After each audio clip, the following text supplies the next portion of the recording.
দম্পতি কোন সমাস? দ্বন্দ্ব সমাস। কেন দ্বন্দ্ব সমাস? কারণ হচ্ছে দম্পতি বলতে জায়া ও পতি এই দুটো পদকেই প্রাধান্য দিচ্ছে। আর আমরা জানি দ্বন্দ্ব সমাসে উভয় পদেরই প্রাধান্য থাকে, তাই দম্পতি হচ্ছে দ্বন্দ্ব সমাস। 2 অহিনকুল কোন সমাস? অহিনকুল কোন সমাস?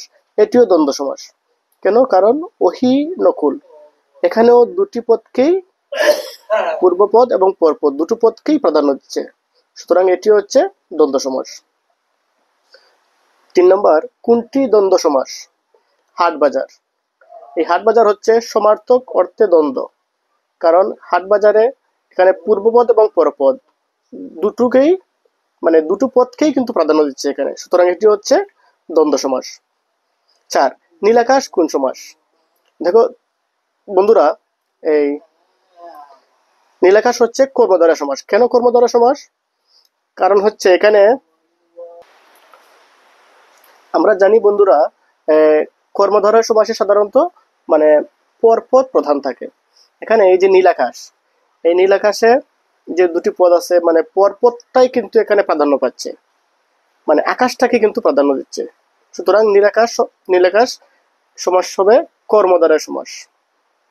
আর সহজ পদ্ধতি হচ্ছে, যখন দেখবা যে এই যে দুটি পদ নীল এবং আকাশ, এই দুটি পদ মিলে যখন একটি পদকে বোঝাবে, অর্থাৎ পর পদকেই প্রাধান্য দিচ্ছে, মানে দুটি পদ মিলে যখন একটি পদকে বোঝাবে তখন সেটা হবে কর্মধারয় সমাস।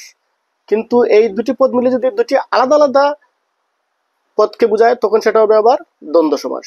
যেমন তো দেখতে পাচ্ছি আমরা অহিনকুল, দম্পতি, হাট বাজার এগুলা।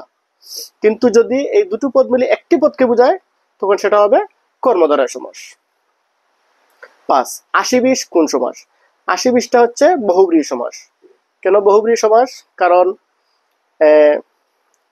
আমরা জানি যে বহুব্রীহি সমাস কাকে বলে। বহুব্রীহি সমাস হচ্ছে যে সমাসে মানে কোনো পদেরই প্রাধান্য থাকে না। এই যে 80-20 এখানে 80 এবং 20 কোনোটারই কিন্তু কোনো পদেরই কিন্তু প্রাধান্য নেই। কিভাবে নেই? কারণ এই যে এই 80-20 দ্বারা কিন্তু মানে সাপকে বোঝাচ্ছে, এখানে 80 এবং 20 কোনোটাকেই বোঝাচ্ছে না। যদি ভিন্ন কোনো অর্থ বোঝায়, এই দুটি পদ দ্বারা যদি ভিন্ন কোনো অর্থ বোঝায় তাহলে সেটা অবশ্যই হবে বহুব্রীহি সমাস। থ্যাংক ইউ বন্ধুরা, সাথে থাকুন।